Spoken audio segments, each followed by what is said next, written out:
You know, it's pretty wild when you think about it.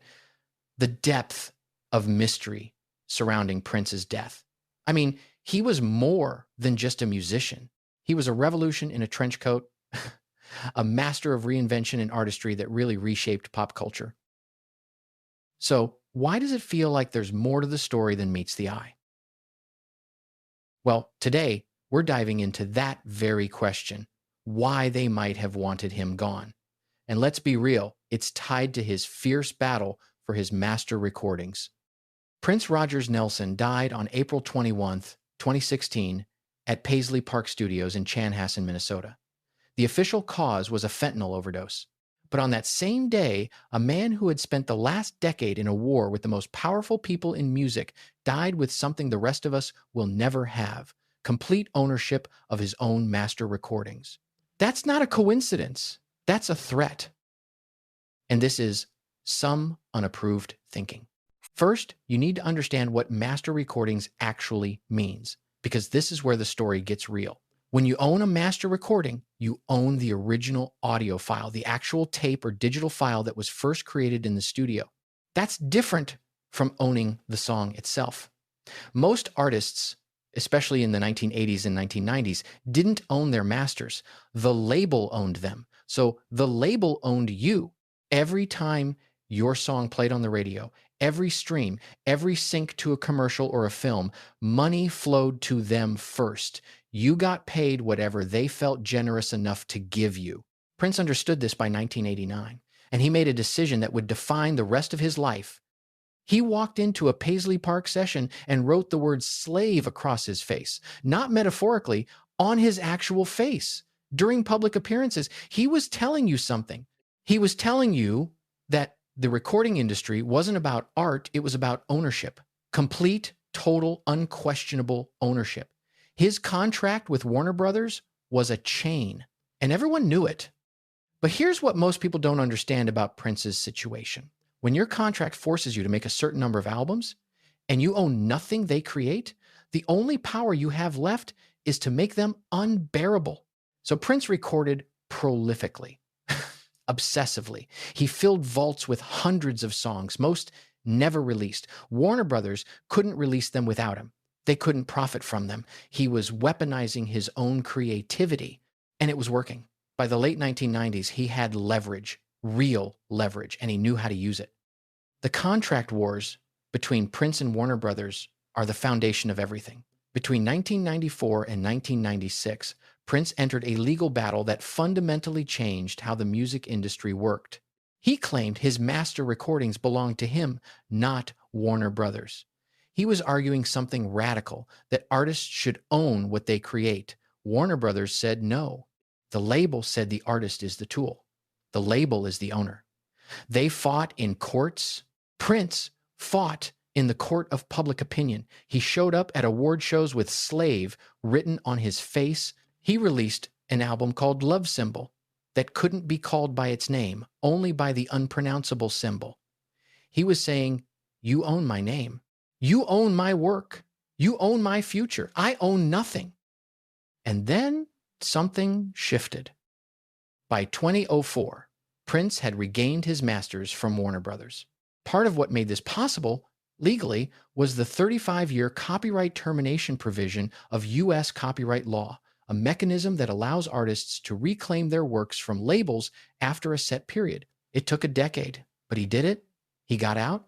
He owned his recordings, his catalog, his name, his symbol, and now his future.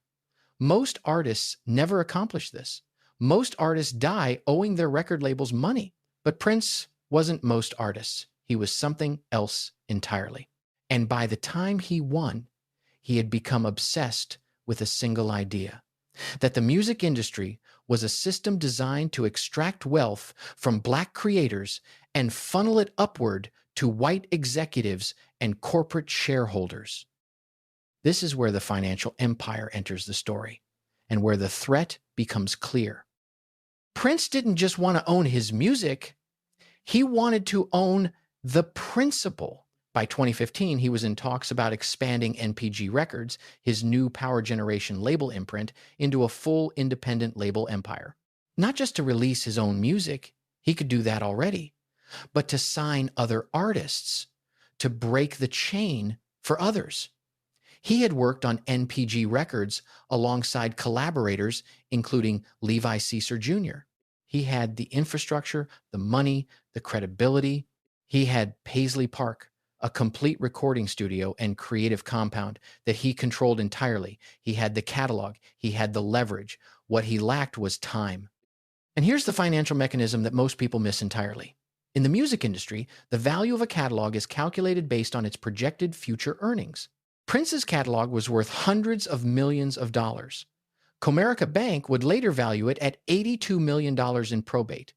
The IRS countered at $163 million, and they eventually settled at $156 million, a figure that still likely understates what the catalog earns in perpetuity. But the real money wasn't in the past, it was in control of the future. If Prince started his own label and signed young artists, those future catalogs would belong to him, not to Universal, Sony, or Warner Brothers. He would be taking a percentage of each one. He would be building a competing empire. He would be walking away from the old system and inviting others to walk with him. That was the threat. The pharmaceutical explanation for Prince's death, a fentanyl overdose, requires you to believe several specific things. You have to believe that Prince, a man who didn't drink alcohol, who didn't smoke, who was obsessed with physical control and spiritual discipline, suddenly developed an opioid addiction in his 50s. You have to believe he got it from somewhere without a prescription. You have to believe he accidentally took a lethal dose. You have to believe that the toxicology report released by Carver County, Minnesota listed fentanyl as the cause, but no pills, no powder, no paraphernalia was ever found in his home. You have to believe that when his people found him, they found him in full makeup and clothes, not the appearance of someone who had been slumped in addiction. But we can prove Prince had chronic pain. His hip problems, his knee problems, the physical toll of thousands of performances. So perhaps there was a script. Perhaps there was a reason to take something stronger. Perhaps the mechanism is plausible. The question is whether the timing is plausible. Here is the timeline that doesn't get talked about enough. On April 15, 2016, 6 days before he died, Prince's private jet made an emergency landing in Moline, Illinois. He had lost consciousness. Emergency responders revived him with naloxone, the opioid overdose reversal drug. That's not a wellness check. That's a near-death event. In response to that incident, his team reached out to Dr. Howard Kornfeld, a California-based addiction specialist. Dr. Kornfeld couldn't travel immediately, so he sent his son, Andrew Kornfeld, to Paisley Park as an advance representative, carrying a treatment plan and buprenorphine to help Prince begin addressing the dependency. It was Andrew Kornfeld, along with Prince's longtime drummer and personal assistant Kirk Johnson, who found Prince unresponsive in the Paisley Park elevator the following morning on April 21. The two men who found him were there specifically because Prince had been trying to get help. On April 16, 2016, 5 days before he died, Prince held a secret meeting at Paisley Park. No cameras, no press. One attendee later described it as urgent. Prince told him he wasn't feeling well, but he needed to discuss his estate, his will, and the protection of his catalog after his death. He was 57 years old and concerned about succession. Then, 5 days later, he was dead. No suicide note, no history of self-harm, just dead. The coroner ruled it an accident. The estate situation is crucial here because it reveals what Prince was trying to prevent. Prince had no will on file at the time of his death. That meant his estate went through probate, the public court system. That meant his catalog would be split among his family members according to Minnesota law. That meant the possibility of his empire being sold off, divided up, absorbed back into the system he had spent his entire life fighting against. If he had lived 3 weeks longer, he would have signed a new will protecting the catalog. The timing is the motif. The urgency returns, but now it's poisoned. Multiple sources claim Prince was working to expand NPG Records into his independent label empire, signing contracts, scheduling meetings with young artists, planning a parallel system, a way to own and control the next generation of Black music creation. But sadly, that never happened. What did happen is that his estate has become one of the most closely guarded financial structures in American history. His sister, Tyka Nelson, his brother, Alfred Jackson, and his nephew got initial control. Control then shifted to Comerica Bank as executor, with estate advisors including Londell Macmillan involved in navigating the post-death structure. Within 6 months of Prince's death, by November 2016, exclusive licensing and distribution deals with Universal Music Group were being negotiated and signed. Universal now controls much of Prince's catalog and its distribution.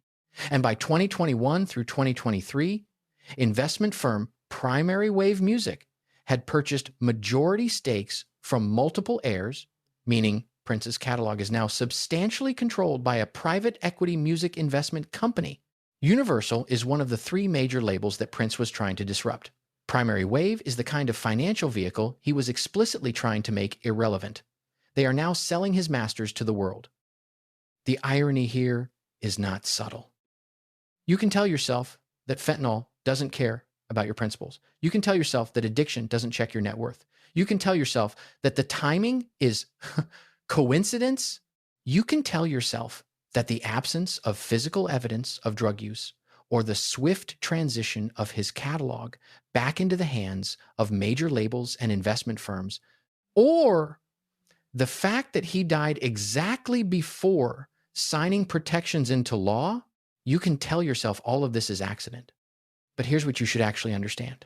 Prince's death solved a very specific problem for a very specific industry.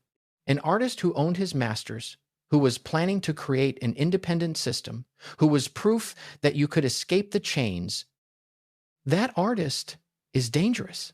That artist teaches. That artist shows the way.